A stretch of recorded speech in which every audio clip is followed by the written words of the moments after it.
Hello, ಯಾರು? ನಾನು ಸೂರ್ಯ ರಾಜಶೇಖರ್ ಮಾತಾಡ್ತಿರೋದು. ಓ, MLA ಸೂರ್ಯ ಸರ್, ಹೇಳಿ ಸರ್. ನಾನೀಗ MLA ಸೂರ್ಯ ರಾಜಶೇಖರ್ ಆಗಿ ಮಾತಾಡ್ತಿಲ್ಲ, ಸಾಕ್ಷಿ ತಂದೆ ಆಗಿ ಮಾತಾಡ್ತಾ ಇದ್ದೀನಿ. ಹಾಂ, ಹೇಳಿ ಸರ್, ಏನು ವಿಷಯ? ಸಾಕ್ಷಿ ನಿನ್ನೆ ಸಂಜೆ ಸೂಸೈಡ್ ಅಟೆಂಪ್ಟ್ ಮಾಡಿದ್ದಾಳೆ. ನಿಮಗೇನಾದರೂ ವಿಷಯ ಗೊತ್ತಾಯ್ತಾ? ಓ ಮೈ ಗಾಡ್, ಹೌದಾ? ಇಲ್ಲ ಸರ್, ಇಲ್ಲ, ನನಗೆ ವಿಷಯ ಗೊತ್ತಿರಲಿಲ್ಲ. ನೀವು ಹೇಳಿದ ಮೇಲೆ ಗೊತ್ತಾಗ್ತಿರೋದು ನನಗೆ. ಅವ್ರು ಯಾಕೆ ಹೀಗೆ ಮಾಡ್ಕೊಂಡ್ರು? ಯಾಕೆ ಅಂತ ನನಗೂ ಉತ್ತರ ಗೊತ್ತಿಲ್ಲ. ನಿಮ್ಮ ಹತ್ರ ಉತ್ತರ ಸಿಗ್ಬೋದೇನೋ ಅಂತ ಫೋನ್ ಮಾಡಿದೆ. ಅಂದರೆ ನೀವು ಹೇಳಿದ್ದು ನನಗೆ ಅರ್ಥ ಆಗಲಿಲ್ಲ.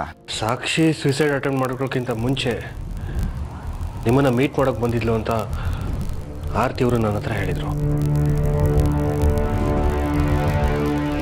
ಹಾಂ, ಹೌದು ಸರ್. ಸಾಕ್ಷಿಯವರು ನಿನ್ನೆ ನನ್ನ ಗೆಸ್ಟ್ ಹೌಸಿಗೆ ಬಂದಿದ್ರು. ಬಟ್ ಅವ್ರು ಬಂದು ಸ್ವಲ್ಪ ಹೊತ್ತಿಗೆ ಆರ್ತಿ ಮತ್ತು ಅವ್ರ ಮಗ ಆದಿತ್ಯ ಕೂಡ ಬಂದಿದ್ರು. ಸಾಕ್ಷಿ ಇನ್ನೂ ಮನೆಗೆ ಬಂದಿಲ್ಲ ಅಂತ ಹೇಳಿದ್ರು. ನಾನೆಲ್ಲೋ ಯಾವುದೋ ಫ್ರೆಂಡ್ ಮನೆಗೆ ಹೋಗಿರಬೇಕು, ಲೇಟ್ ನೈಟ್ ಬರ್ತಾರೆ ಅಂತ ಅಂದ್ಕೊಂಡಿದ್ದೆ. ಬಟ್ ಇದೇನೋ ನೀವು ಫೋನ್ ಮಾಡಿ ಇವಾಗ ಈ ಥರ ಹೇಳ್ತಾ ಇದ್ದೀರಾ. ನನಗೆ ಹೇಗೆ ರಿಯಾಕ್ಟ್ ಮಾಡಬೇಕು ಅಂತ ಗೊತ್ತಾಗ್ತಿಲ್ಲ. ನಿಮಗೆ ಹೀಗೆ ಅನಿಸಿದ್ರೆ ನಾನು ಅವಳ ತಂದೆ, ನನಗೆ ಹೇಗೆ ಅನಿಸಿರ್ಬೇಡ ರಂಜಿತ್ ಅವರೇ.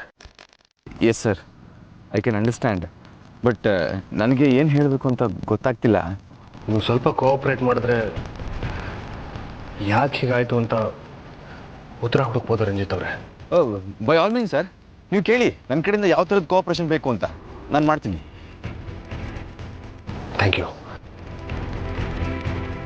ನಾವು ಸಾಕ್ಷಿಗೆ ಒಬ್ಬ ಹುಡುಗನ ನೋಡಿದ್ವಿ. ಅವಳು ಆ ಹುಡುಗನ ನೋಡಿ ಮದುವೆ ಒಪ್ಕೊಂಡಿದ್ಲು. ಇದಾದಮೇಲೆ ನಾನು ಬೇರೆ ಯಾರನ್ನ ಲವ್ ಮಾಡ್ತಿದ್ದೀನಿ ಅಂತ ಹೇಳಿ ನಾವು ನೋಡಿದ ಹುಡುಗನ ರಿಜೆಕ್ಟ್ ಮಾಡಿಬಿಟ್ರು. ಅಷ್ಟರಲ್ಲಿ ಸಾಕ್ಷಿ ಮದುವೆ ವಿಷಯನ ನಾನೆಲ್ರಿಗೂ ಹೇಳ್ಕೊಂಬಿಟ್ಟಿದ್ದೆ. ಸಾಕ್ಷಿ ಮೇಲೆ ತುಂಬ ಕೋಪ ಬಂದ್ಬಿಟ್ಟಿತ್ತು. ಆದರೂ ಹೋಗಲಿ ಅಂತ, ನೀನು ಲವ್ ಮಾಡ್ತಿರೋ ಹುಡುಗ ಯಾರು ಅಂತ ಹೇಳು, ಅವನ ಜೊತೆಗೆ ನೀನು ಮದುವೆ ಮಾಡಿಕೊಡ್ತೀವಿ ಅಂತ ಎಷ್ಟು ಕೇಳಿದ್ರು ಅವಳು ಆ ಹುಡುಗನ ಹೆಸರು ಹೇಳಲಿಲ್ಲ. ನಿನ್ನೆ ನೀನು ಲವ್ ಮಾಡ್ತಿರೋ ಹುಡುಗ ಯಾರು ಅಂತ ಹೇಳಲೇಬೇಕು ಅಂತ ನಾವೆಲ್ಲರೂ ಒತ್ತಾಯ ಮಾಡಿದ್ವಿ. ಅವಳು ಸಂಜೆ ತನಕ ಟೈಮ್ ಕೊಡಿ, ಹೇಳ್ತೀನಿ ಅಂತ ಹೇಳಿ ಮನೆಯಿಂದ ಹೊರಟೋರು. ಆಮೇಲೆ ನನಗೆ ವಿಷಯ ಗೊತ್ತಾಗಿತ್ತು, ಅವಳು ಸೂಸೈಡ್ ಅಟೆಂಡ್ ಮಾಡ್ಕೊಂಡಿದ್ದಾಳೆ ಅಂತ. I am really sorry sir. ಸಮಾಧಾನ ಮಾಡ್ಕೊಳ್ಳಿ ಪ್ಲೀಸ್. ಆದರೆ ಅವಳು ಸೂಸೈಡ್ ಅಟೆಂಡ್ ಮಾಡೋಕ್ಕಿಂತ ಮುಂಚೆ ನಿಮ್ಮ ಹತ್ರ ಬಂದು ಮಾತಾಡಿದ್ಲು ಅಂತ ಆರತಿ ಅವರು ನನಗೆ ಹೇಳಿದರು. ಈ ವಿಷಯ ನಿಮ್ಗೇನಾದರೂ ಗೊತ್ತಾ? ಸಾಕ್ಷಿ ನಿಮ್ಮನ್ನು ಇಷ್ಟಪಡ್ತಿಲ್ಲ. ಸಾಕ್ಷಿಯವರು ನನ್ನ ಇಷ್ಟಪಡ್ತಿದ್ದಾರೋ ಇಲ್ವೋ ಅಂತ ನನಗೆ ಸರಿಯಾಗಿ ಗೊತ್ತಿಲ್ಲ ಸರ್. ಅವ್ರು ನನ್ನ ಹತ್ರ ತುಂಬ ಫ್ರೆಂಡ್ಲಿ ಆಗಿದ್ದರು. ಅವ್ರು ನನಗೆ ಕಾಲ್ ಮಾಡ್ತಿದ್ರು, ನಾನು ಅವ್ರಿಗೆ ಕಾಲ್ ಮಾಡ್ತಿದ್ದೆ. ಆದರೆ ನಾನು ಮಾತ್ರ ಅವ್ರನ್ನ ನಿಜವಾಗ್ಲೂ ಲವ್ ಮಾಡ್ತಿದ್ದೆ ಸರ್. ಅವ್ರಿಗೆ ಈ ವಿಷಯ ಹೇಳೋಣ ಅಂತಲೇ ಅಂದ್ಕೊಂಡಿದ್ದೆ. ಆದರೆ ಅವ್ರು ಇದ್ದಕ್ಕಿದ್ದ ಹಾಗೆ ಬಂದು ನಾನು ಕಾರ್ತಿಕ್ನ ಮದುವೆ ಆಗ್ತಿದ್ದೀನಿ, ಇನ್ಮೇಲೆ ನನಗೆ ಫೋನ್ ಮಾಡಬೇಡಿ ನೀವು, ನಾನು ನಿಮ್ಗೆ ಫೋನ್ ಮಾಡಲ್ಲ ಅಂತ ಹೇಳಿದ್ರು. ನಂಗೆ ತುಂಬ ಬೇಜಾರಾಗೋಯ್ತು ಸರ್. ಬಟ್ ನೀವು ತೊಗೊಂಡ್ರೋ ಡಿಸಿಷನ್ ಕರೆಕ್ಟಾಗಿದೆ, ಹಾಗೆ ಮಾಡಿ ಅಂತ ಹೇಳಿದೆ. ಇನ್ಫ್ಯಾಕ್ಟ್ ಅವ್ರು ಹೋದ್ಮೇಲೆ ನಾನು ತುಂಬ ಹೊತ್ತು ಅಳ್ತಾ ಇದ್ದೆ ಸರ್. ಮದುವೆ ಆದರೆ ಸಾಕ್ಷಿನೇ ಆಗೋದು ಅಂತ ಅಂದ್ಕೊಂಡಿದ್ದು ನನಗೆ ಅವರು ನನ್ನ ಮರ್ತುಬಿಡಿ ಎಂದಿದ್ದು ಹಾರ್ಟ್ ಬ್ರೇಕಿಂಗ್ ನ್ಯೂಸ್ ಸರ್. ನಿಜ ಹೇಳಬೇಕು ಅಂದರೆ ನಾನು ಸೂಸೈಡ್ ಮಾಡ್ಕೊಳ್ಳೋಣ ಅಂತ ಅನಿಸೋಷ್ಟು ಬೇಜಾರಾಗೋಯ್ತು ನನಗೆ. ಅಷ್ಟು ಹಚ್ಕೊಂಡಿದ್ದೆ ಸರ್ ಅವ್ರನ್ನ ನಾನು. ಆದರೆ ಇವಾಗ ನೀವು ಹೇಳ್ತಾರೋ ಕೇಳಿದ್ರೆ ನನಗೆ ಏನು ಹೇಳಬೇಕು ಅಂತಲೇ ಗೊತ್ತಾಗ್ತಿಲ್ಲ ಸರ್. ಇವಾಗ ಸಾಕ್ಷಿ ಹೇಗಿದ್ದಾರೆ ಸರ್? ಪ್ರಾಣಕ್ಕೇನು ಅಪಾಯ ಇಲ್ಲ ಸರ್. ಸಾಕ್ಷಿಯವ್ರನ್ನ ನೋಡೋದಕ್ಕೆ ನಾನು ಬರಬಹುದಾ? ಈಗ ಬೇಡ ರಂಜಿತ್ ಅವರೇ. ಸಾಕ್ಷಿ ಈಗ ಆರ್ತಿ ಅವ್ರ ಮನೇಲಿದ್ದಾಳೆ. ಸ್ವಲ್ಪ ಚೇತರಿಸ್ಕೊಂಡ್ಮೇಲೆ ನಾನೇ ನಿಮಗೆ ಫೋನ್ ಮಾಡಿ ತಿಳಿಸ್ತೀನಿ. Okay sir. ನನಗೆ ಸಾಕ್ಷಿಯವ್ರ ಬಗ್ಗೆ ಎಷ್ಟು ಗೊತ್ತಿತ್ತೋ ಅಷ್ಟು ಹೇಳಿದ್ದೀನಿ. ಇಷ್ಟೇ ಸರ್ ನನಗೆ ಗೊತ್ತಿದ್ದು. ಥ್ಯಾಂಕ್ ಯು ರಂಜಿತ್ ಅವರೇ. ಬಾಯ್. Okay sir.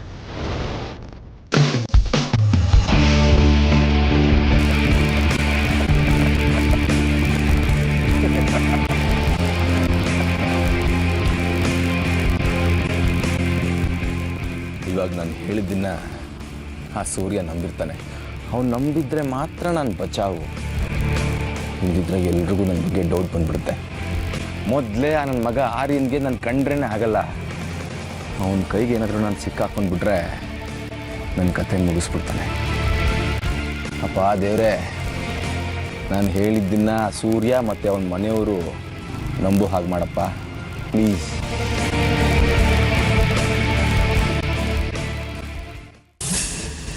ರಂಜಿತ್ಗೂ ಸಾಕ್ಷಿ ಹೀಗೆ ಮಾಡ್ಕೊಳ್ಳೋದಕ್ಕೂ ಯಾವ ಸಂಬಂಧನೂ ಇಲ್ಲ ಅಂತ ನನಗೆ ಅನಿಸ್ತಾ ಇದೆಯಮ್ಮ. ಅವನು ಸಾಕ್ಷಿನ ಇಷ್ಟಪಡ್ತಿದ್ದಂತೆ, ಆದರೆ ಈ ವಿಷಯ ಹೇಳ್ಕೊಂಡಿರ್ಲಿಲ್ವಂತೆ. ಹಾಗಿದ್ರೆ ಸಾಕ್ಷಿ ಇಷ್ಟಪಡ್ತಿರೋ ಹುಡುಗ ರಂಜಿತ್ ಅಲ್ವಾ ಡ್ಯಾಡ್? ರಂಜಿತ್ ಮಾತು ಕೇಳಿದ್ರೆ ಹಾಗೆ ಅನಿಸ್ತಿಲ್ಲ ಕಣೋ ನನಗೆ. ಆ ರಂಜಿತ್ ಮಾತನ್ನ ಹೇಗೆ ನಂಬೋದು ಡ್ಯಾಡ್? ಅವನ ಮಾತಲ್ಲಿ ತುಂಬ ಸಿನ್ಸಿಯಾರಿಟಿ ಇತ್ತು ಆರ್ಯ. ಸಾಕ್ಷಿ ಹೀಗಾಗಿದೆ ಅಂದಾಗ ಅವನ ಮಾತಲ್ಲಿ ತುಂಬ ಕಾಳಜಿ ಇತ್ತು. ಹಾಗಿದ್ರೆ ನೆನ್ನೆ ಸಾಯಂಕಾಲ ಸಾಕ್ಷಿ ಅವ್ನ ಮನೆ ಹತ್ರ ಹೋಗಿರ್ಲಿಲ್ವಾ? ಹೋಗಿದ್ಲಂತೆ. ಅವರಿಬ್ಬರ ಮಧ್ಯೆ ಏನು ಮಾತಾಯ್ತಂತೆ ಡ್ಯಾಡ್? ರಂಜಿತ್ ಹೇಳಿದ ಪ್ರಕಾರ ಅವರಿಬ್ರು ತುಂಬ ಫ್ರೆಂಡ್ಲಿ ಆಗಿದ್ರಂತೆ. ಆಗಾಗ ಫೋನಲ್ಲಿ ಮಾತಾಡ್ಕೋತಾ ಇದ್ರಂತೆ. ನನ್ನೇ ಸಾಕ್ಷಿ ರಂಜಿತ್ ಹತ್ರ ಹೋಗಿ ನಾನು ಕಾರ್ತಿಕ್ನ ಮದುವೆ ಆಗ್ತಾ ಇದ್ದೀನಿ, ಇನ್ಯಾವತ್ತೂ ನೀವು ನನಗೆ ಫೋನ್ ಮಾಡಬೇಡಿ ಅಂತ ಹೇಳಿದ್ದಂತೆ. ಅಷ್ಟು ಹೇಳಿ ಹೊರಟೋದ್ಲು ಅಂತ ಅವ್ನು ಹೇಳ್ದ. ನನಗೇನೋ ಒಂದು ಅರ್ಥನೇ ಆಗ್ತಾ ಇಲ್ಲ ಸೂರ್ಯ. ಕಾರ್ತಿಕ್ನ ಮದುವೆ ಮಾಡ್ಕೋತಾ ಇದ್ದೀನಿ, ನೀವು ನನಗೆ ಇನ್ಮೇಲೆ ಫೋನ್ ಮಾಡಬೇಡಿ ಅಂತ ರಂಜಿತ್ ಹೇಳಿದ್ಮೇಲೆ ಅವಳು ಆತ್ಮಹತ್ಯೆಗೆ ಪ್ರಯತ್ನ ಯಾಕೆ ಮಾಡಬೇಕಾಗಿತ್ತು? ಅದೇ ನನಗೂ ಅರ್ಥ ಆಗ್ತಿಲ್ಲಮ್ಮ. ಸಾಕ್ಷಿ ನಮ್ಮಿಂದ ತುಂಬ ವಿಷಯ ಮುಚ್ಚಿಟ್ಟಿದ್ದಾಳೆ ಅನ್ಸುತ್ತೆ. ರಂಜಿತ್ ಜೊತೆ ಕ್ಲೋಸ್ ಆಗಿದ್ದ ವಿಷಯ ನಮ್ಗೆ ಗೊತ್ತೇ ಇಲ್ಲ ನೋಡಿ. ರಂಜಿತ್ ಪೂರ್ತಿ ನಿಜ ಹೇಳ್ತಿದ್ದಾನಂತ ಏನು ಗ್ಯಾರಂಟಿ? ಅವ್ನು ಸುಳ್ಳು ಹೇಳ್ತಿರ್ಬೋದಲ್ವಾ? ಸುಳ್ಳು ಹೇಳೋದಕ್ಕೆ ಏನೋ ಇದೆ. ಅವನೇ ಹೇಳಿದ್ನಲ್ಲ, ಸಾಕ್ಷಿನ ನಾನು ಇಷ್ಟಪಡ್ತಿದ್ದೆ ಆದರೆ ಹೇಳ್ಕೊಂಡಿರ್ಲಿಲ್ಲ ಅಂತ. ಇನ್ನು ಮುಚ್ಚಿಡೋದಂಥದ್ದು ಏನಿದೆ? ಹೌದು ಆರ್ಯ, ಸಾಕ್ಷಿ ನನ್ನ ಮುಂದೆನೇ ಎಷ್ಟೋ ಸಲ ರಂಜಿತ್ ಜೊತೆ ಫೋನಲ್ಲಿ ಮಾತಾಡಿದಾಳೆ. ಆದರೆ ಒಬ್ಬ ಫ್ರೆಂಡ್ ಜೊತೆ ಮಾತಾಡೋಂಗೆ ಮಾತಾಡಿದಾಳೆ ಅಷ್ಟೇ. ಸಾಕ್ಷಿ ಯಾರನ್ನೂ ಇಷ್ಟಪಡ್ತಿರ್ಲಿಲ್ಲ ಅಂದ್ರೆ ನಮ್ಮ ಹತ್ರ ಯಾಕೆ ಸುಳ್ಳು ಹೇಳಬೇಕಿತ್ತು?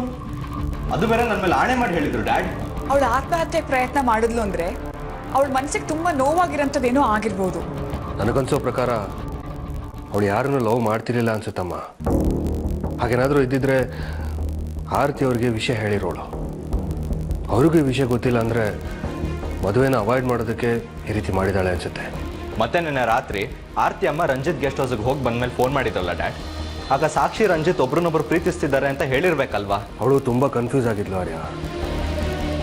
ಮದುವೆ ತಪ್ಪಿಸೋದಕ್ಕೆ ರಂಜಿತ್ನ ಹೆಲ್ಪ್ ಕೇಳೋದಕ್ಕೂ ಅಲ್ಲಿಗೆ ಹೋಗಿರ್ಬೋದು ಅಲ್ವಾ. ಅವಳಿಗೆ ಓದಬೇಕು ಅಂತ ತುಂಬ ಆಸೆ ಇತ್ತು. ಓದು ಮುಗಿದ ಮೇಲೆ ಮದುವೆ ಆಗ್ತೀನಿ ಅಂತ ಹೇಳಿದ್ಲು. ಅದು ಯಾರೂ ಅದನ್ನು ಅರ್ಥ ಮಾಡ್ಕೊಂಡಿಲ್ಲ. ನಮ್ಮ ಬಲವಂತಕ್ಕೆ ಹುಡುಗನ ನೋಡೋದಕ್ಕೆ ಒಪ್ಕೊಂಡ್ರು. ಅವಳು ಬೇರೆ ಯಾರನ್ನೂ ಇಷ್ಟಪಡ್ತೀನಿ ಅಂದಾಗ ಅವಳನ್ನು ಕೂರಿಸ್ಕೊಂಡು ಸಮಾಧಾನವಾಗಿ ಮಾತಾಡಬೇಕಿತ್ತು. ಅದು ಬಿಟ್ಟು ನಾನು ಅವಳ ಕೆನ್ನೆಗೆ ಹೊಡೆದುಬಿಟ್ಟೆ. ಅವಳಿಗೆಷ್ಟು ಅವಮಾನ ಆಗಿರ್ಬೋದು ಅಲ್ವಾ. ಕೆಲವು ಸಲ ಯಾವುದೋ ಒಂದು ಚಿಕ್ಕ ಕಾರಣಕ್ಕೆ ಜನ ಸೂಸೈಡ್ ಮಾಡ್ಕೋತಾರೆ. ಸಾಕ್ಷಿ ಸೂಸೈಡ್ ಮಾಡ್ಕೊಳ್ಳೋದಕ್ಕೆ ನಾವೆಲ್ಲರೂ ಕಾರಣ ಆದ್ವಿ ಅಂತ ಅನ್ಸುತ್ತೆ. ನಮ್ಮನ್ನೆಲ್ಲ ಅವಳು ತುಂಬ ಪ್ರೀತಿಸ್ತಾ ಇದ್ಲು. ನಾವು ಯಾರೂ ಅರ್ಥ ಮಾಡ್ಕೊಂಡಿಲ್ಲ.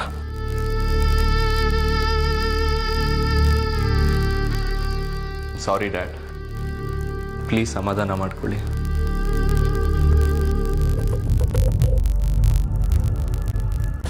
ಸರ್, ಇವತ್ತು ನಿಮ್ಮ ಕಾನ್ಸ್ಟಿಟ್ಯೂಯೆನ್ಸಿಯಲ್ಲಿ ಕಾರ್ಯಕರ್ತರ ಮೀಟಿಂಗ್ ಇದೆ 12 ಗಂಟೆಗೆ.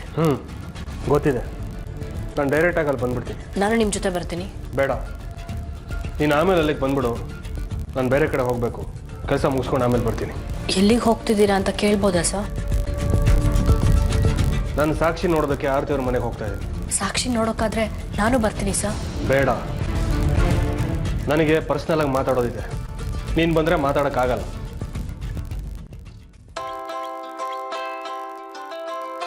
ಸಾಕ್ಷಿ ರೂಮ್ನಲ್ಲಿ ಫೋನ್ ರಿಂಗ್ ಆಗ್ತಿರ್ಬೇಕು, ಹೋಗಿ ನೋಡು.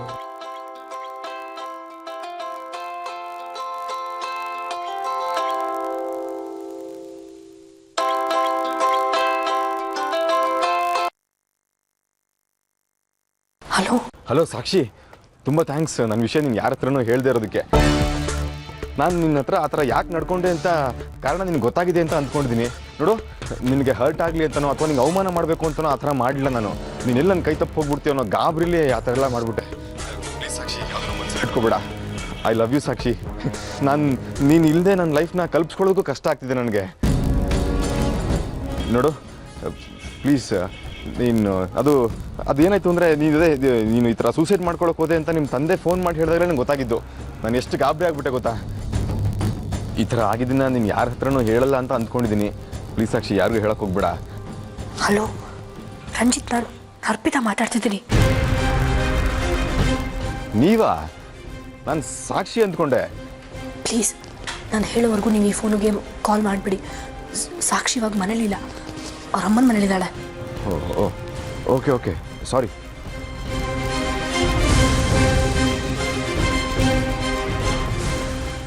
ಯಾರದ್ದು ಫೋನು? ಅದು ಕಸ್ಟಮರ್ ಕೇರ್ದು. ಕೊಡಿಲ್ಲ ನೋಡ.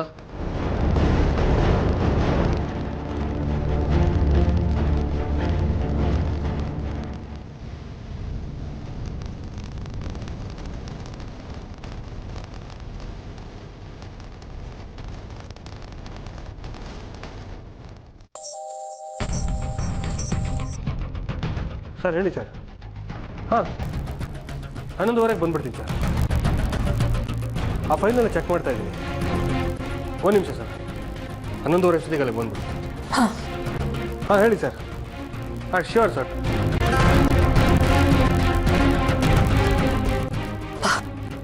ಸತ್ಯ ಬಚಾವಾದೆ. ಸ್ವಲ್ಪ ಏಮಾರಿದ್ರು ಸಿಕ್ಕಾಕೊಂಡ್ಬಿಡ್ತಿದ್ದೆ.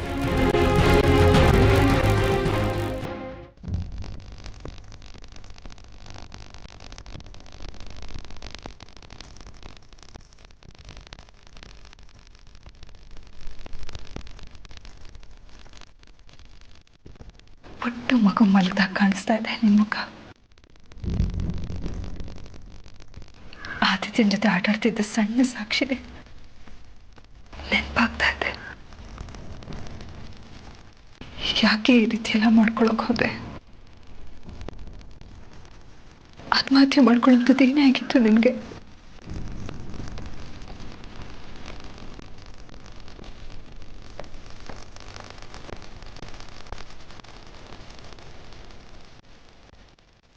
ಪುಟ್ಟ ರೆಸ್ಟ್ ತಗೋ, ನಾನು ಸ್ಕೂಲಿಗೆ ಹೋಗ್ಬಿಟ್ಟು ಬರ್ತೀನಿ.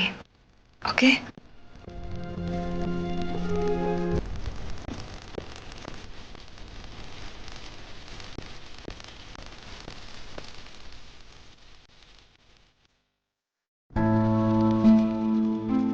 ಆರ್ತಿ, ನಿನ್ ಮಗಳು ಎದ್ಲೇನೆ? ಇಲ್ಲ ಅಮ್ಮ, ಸಾಕ್ಷಿ ಇನ್ನು ಮಲಗಿದಾಳೆ. ಅವಳಾಗೆ ಹೇಳೋವರೆಗೂ ನೀವು ಅವಳನ್ನ ಎಪ್ಸಕ್ಕೆ ಹೋಗ್ಬಿಡಿ. ಸರಿಮಾ. ಹಾಂ, ಮಧ್ಯಾಹ್ನ ಊಟ ಆದ್ಮೇಲೆ ಮಾತ್ರೆ ಕೊಡೋದನ್ನ ಮರಿಬೇಡಿಮ್ಮ. ಆರ್ತಿ, ಅದ್ರ ಬಗ್ಗೆ ನೀನು ಏನು ಯೋಚನೆ ಮಾಡಬೇಡ. ಆರಾಮಾಗಿ ಸ್ಕೂಲಿಗೆ ಹೋಗ್ಬಿಟ್ ಬಾ. ಸರಿಮ್ಮ.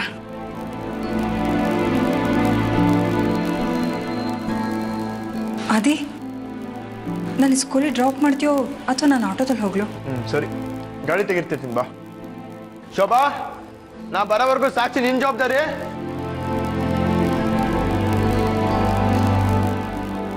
ಅಮ್ಮ ಅಮ್ಮ,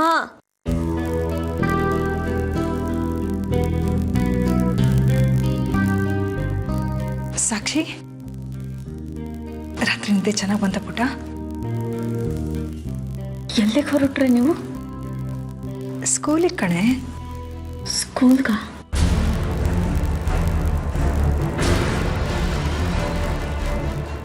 ಸಾಕ್ಷಿ, ನಿನ್ನೆ ಬೇರೆ ನಾನು ಸ್ಕೂಲಿಗೆ ಹೋಗಲಿಲ್ಲ. ಮಕ್ಕಳಿಗೆ ಎಕ್ಸಾಮ್ಸ್ ಬೇರೆ ಹತ್ರ ಬರ್ತಾ ಇದೆ, ಅವ್ರನ್ನೆಲ್ಲ ಪ್ರಿಪೇರ್ ಮಾಡಬೇಕಲ್ವಾ. ನೀನು ಹೋಗಿ ಫ್ರೆಶ್ ಆಗು, ನಿನಗೆ ತಿಂಡಿ ಕೊಟ್ಬಿಟ್ಟು ನಾನು ಹೊರಟೋಗ್ತೀನಿ. ನೋಡು, ನಿನಗೇನೇ ಬೇಕಾದರೂ ಅಜ್ಜಿ ಆದಿತ್ಯ ಎಲ್ಲರೂ ಇದ್ದಾರೆ, ಅವ್ರ ಹತ್ರ ಕೇಳು. ಸಂಜೆ ಬೇಗ ಮನೆಗೆ ಬಂದುಬಿಡ್ತೀನಿ. ಟೇಕ್ ಕೇರ್ ಪುಟ. ಅಮ್ಮ, ಮತ್ತೆ ನೀವು ಆ ಸ್ಕೂಲಿಗೆ ಹೋಗಬೇಡಿ. ಯಾಕೆ ಹೋಗಬಾರ್ದು? ನಿಜ ಹೇಳು ಸಾಕ್ಷಿ, ನಿನಗೂ ರಂಜಿತ್ಗೆ ಏನಾದರೂ ಜಗಳ ಆಗಿದೆಯಾ? ಇಲ್ಲಮ್ಮ, ಹಾಗೇನಿಲ್ಲ. ಮತ್ತ್ಯಾಕೆ ನಿನ್ನ ಕಣ್ಣಲ್ಲಿ ನೀರು? ಹಾಗೇನಿಲ್ಲಮ್ಮ. ಯಾಕೆ ಸ್ಕೂಲಿಗೆ ಹೋಗ್ಬೇಡಿ ಅಂತ ಹೇಳ್ತಾ ಇದೆಯಾ? ಅದು ನೀವು ನನ್ನ ಜೊತೆ ಇರಬೇಕು ಅಂತಲ್ವಾ ನಾನು ಇಲ್ಲಿಗೆ ಬಂದಿರೋದು. ನೀವು ನನ್ನನ್ನು ಬಿಟ್ಟು ಹೋದರೆ ನನಗೆ ಬೇಜಾರಾಗುತ್ತಲ್ವಾ? ಅಟ್ಲೀಸ್ಟ್ ನಾನಿಲ್ಲಿ ಇರೋ ಅಷ್ಟು ದಿನನಾದರೂ ನನ್ನ ಜೊತೆ ಇರಿ. ಅಯ್ಯೋ ಹುಚ್ಚಿ, ಅಷ್ಟಕ್ಕೆಲ್ಲ ಅಳ್ತಾರಾನೆ. ನಾನು ನಿನ್ನ ಜೊತೆಲೇ ಇರ್ತೀನಿ. ಆದರೆ ನಾನೀಗ ಸ್ಕೂಲಿಗೆ ಹೋಗಿ ಲೀವ್ ಲೆಟ್ರ್ ಕೊಟ್ಟು ಬರಬೇಕು. ಅದಕ್ಕಾದರೂ ಪರ್ಮಿಷನ್ ಕೊಡ್ತೀಯಾ?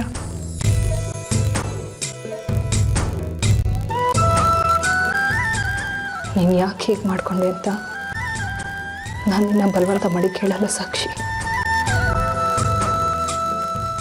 ನಿನ್ನ ಮನಸ್ಸಿಗೆ ನೋವು ಮಾಡೋಕ್ಕೆ ನನಗಿಷ್ಟ ಇಲ್ಲ. ನಿನಗೆ ಯಾವಾಗ ಹೇಳಬೇಕು ಅನ್ಸುತ್ತೋ ಆಗ ಹೇಳು.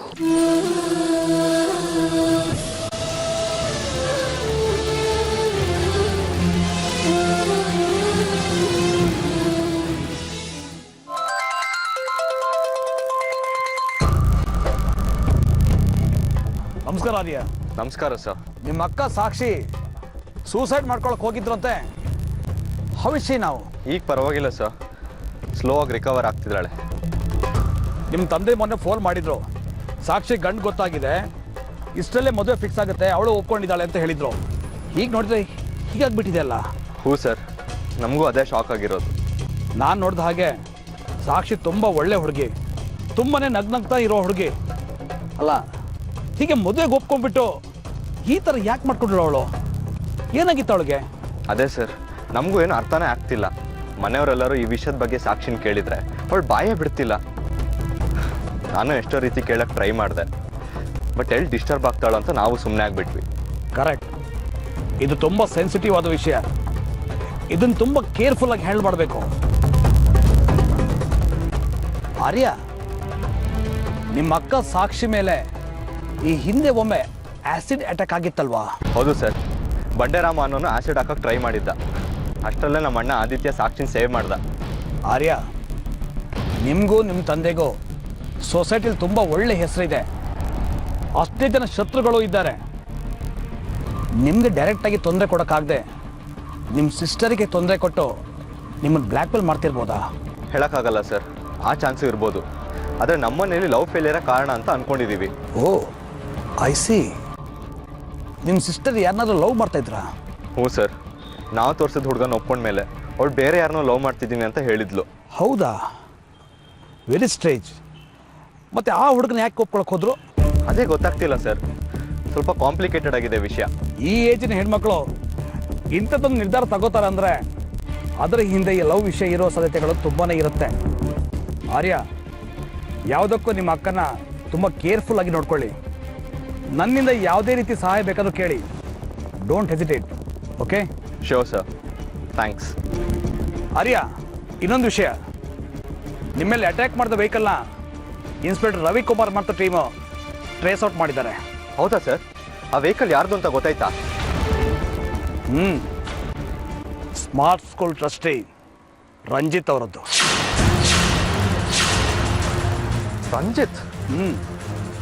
ಆದರೆ ರಂಜಿತ್ ಅವರು ಈ ವೆಹಿಕಲ್ನ ಬಂಡೇರಾಮ್ ಅನ್ನೋರಿಗೆ ಮಾರಿದ್ದೀನಿ, ಅವರು ತನ್ನ ಹೆಸರಿಗೆ ಇದನ್ನು ರಿಜಿಸ್ಟರ್ ಮಾಡ್ಕೊಂಡಿಲ್ಲ ಅಂತ ಹೇಳ್ತಿದ್ದಾರೆ ಅಷ್ಟೇ. ಆರ್ಯ, ನಿಮ್ಮ ಸಿಸ್ಟರ್ ಸಾಕ್ಷಿ ಮೇಲೆ ಈ ಹಿಂದೆ ಆಸಿಡ್ ಅಟ್ಯಾಕ್ ಮಾಡಿದ್ದು ಇದೇ ಬಂಡೇರಾಮ್ ಅಲ್ವಾ? ಹೌದು ಸರ್, ಇದ್ರ ಹಿಂದೆ ರಂಜಿತ್ ಕೈವಾಡ ಇದೆ ಅಂತ ನಾನು ಖಂಡಿತವಾಗ್ಲೂ ಅನ್ನಿಸ್ತಿದೆ ಸರ್. ನನಗೆ ಆಕ್ಸಿಡೆಂಟ್ ಆಗೋ ಹಿಂದಿನ ದಿನ ನಾನು ರಂಜಿತ್ ಸ್ಕೂಲ್ಗೆ ಹೋಗಿ ಅವ್ನಿಗೆ ಬೈದು ವಾರ್ ಮಾಡಿ ಬಂದಿದ್ದೆ. ರಂಜಿತ್ ಕೈವಾಡ ಇದೆ ಅಂತ ನನಗೂ ಅನಿಸ್ತಾ ಇದೆ. ನೋಡಿ, ನೀವು ದುಡುಕಿ ಯಾವ ನಿರ್ಧಾರ ತಗೋಬೇಡಿ. ಆರ್ಯ, ಸರಿಯಾಗಿ ತನಿಖೆ ಮಾಡಿ ಇದರಲ್ಲಿ ರಂಜಿತ್ ಕೈವಾಡ ಇದೆ ಅಂತ ಗೊತ್ತಾದರೆ ಆಗ ಅವ್ರ ಮೇಲೆ ಆ್ಯಕ್ಷನ್ ತಗೊಳ್ಳಿ. Show sir, thank you so much. Okay. Ranjith ಹತ್ರ ಮಾತಾಡಿದರೆ ಇದ್ರ ಬಗ್ಗೆ ಏನಾದರೂ ಗೊತ್ತಾಗ್ಬೋದು. ಈ ಆರ್ತಿ ಟೀಚರ್ ನನ್ನ ಹತ್ರ ಮಾಮೂಲಾಗಿ ಮಾತಾಡಿದ್ರೆ ಸಾಕ್ಷಿ ಏನು ಹೇಳಿಲ್ಲ ಅಂತ ಕನ್ಫರ್ಮ್ ಆಗುತ್ತೆ. ಅವ್ರೇನಾದರೂ ಸ್ವಲ್ಪ ರಾಂಗಾಗಿ ಮಾತಾಡಿದ್ರು ಸಾಕ್ಷಿ ಎಲ್ಲ ಹೇಳ್ಬಿಟ್ಟಿರ್ತಾಳೆ. ಈ ಆರ್ತಿ ಟೀಚರ್ ಒಂದ್ಸಲ ಬಂದು ಮಾತಾಡ್ಕೊಂಡು ಹೋಗಿದ್ರೆ ಸಮಾಧಾನ ಆಗ್ತಿತ್ತು. Excuse me sir. Oh ma'am, ಬನ್ನಿ ಬನ್ನಿ. ನಿಮ್ಮ ಹತ್ರ ಸ್ವಲ್ಪ ಮಾತಾಡಬೇಕಿತ್ತು. ಹೇಳಿ ಮ್ಯಾಮ್, ಏನು ವಿಷಯ? ಸಾಕ್ಷಿ ವಿಷಯ ಮಾತಾಡಬೇಕಿತ್ತು.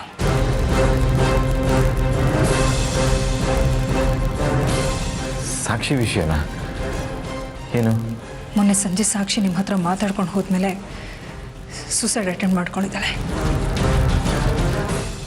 ಹಾಂ ಅದೇ ಸೂರ್ಯ ಅವರು ಫೋನ್ ಮಾಡಿ ವಿಷಯ ಹೇಳಿದ್ರು.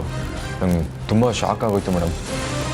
ಅಷ್ಟು ಶಾಕ್ ಆದರೂ ನೀವು ಸಾಕ್ಷಿ ನೋಡೋದಕ್ಕೆ ಹಾಸ್ಪಿಟಲಿಗೆ ಬರ್ಬೋದಾಗಿತ್ತಲ್ವಾ?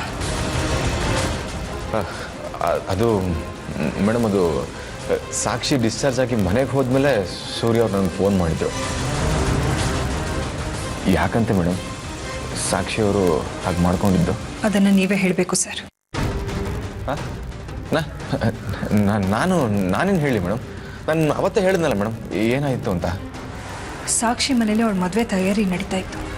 ಆದರೆ ಅವಳಿಗೆ ಆ ಹುಡುಗ ಇಷ್ಟ ಇರಲಿಲ್ಲ. ಅವಳು ಬೇರೆ ಯಾರನ್ನೂ ಇಷ್ಟಪಡ್ತಾ ಇದ್ಲು. ಮನೇಲಿ ಯಾರು ಅಂತ ಕೇಳಿದಾಗ ಸಂಜೆ ಹೇಳ್ತೀನಿ ಅಂತ ಹೇಳಿ ಮನೆ ಬಿಟ್ಟು ಹೊರಟೋದ್ಲು. ಆಗ ಡೈರೆಕ್ಟಾಗಿ ಬಂದಿರೋದೇ ನಿಮ್ಮ ಗೆಸ್ಟ್ ಹೌಸ್ಗೆ. ಅದಾದಮೇಲೆ ಅವಳು ಹಾಸ್ಪಿಟಲ್ ಇದ್ದಾಳೆ ಅಂತ ನಮಗೆ ವಿಷಯ ಗೊತ್ತಾಯಿತು. ಆದರೆ ಸಾಕ್ಷಿ ನಿಮ್ಮನ್ನೇ ಇಷ್ಟಪಡ್ತಿದ್ದಾಳೆ ಅಂತ ನನಗೆ ಚೆನ್ನಾಗಿ ಗೊತ್ತಿತ್ತು ರಂಜಿತ್. ಸಾಕ್ಷಿ ಅವಳು ಇಷ್ಟಪಡ್ತಿರೋ ಹುಡುಗನ ಮೀಟ್ ಮಾಡಿದ ಮೇಲೆ ಅವಳು ಸೂಸೈಡ್ ಅಟೆಂಪ್ಟ್ ಮಾಡ್ಕೊಳ್ಳೋಕೆ ಹೊರಟಿದ್ದಾಳೆ. ಅಂದರೆ ನಿಮ್ಮ ಮತ್ತು ಅವಳ ಮಧ್ಯ ಏನೋ ನಡೆದಿದೆ. ಅದೇನು ಅಂತ ಹೇಳಿದೆ ರಂಜಿತ್.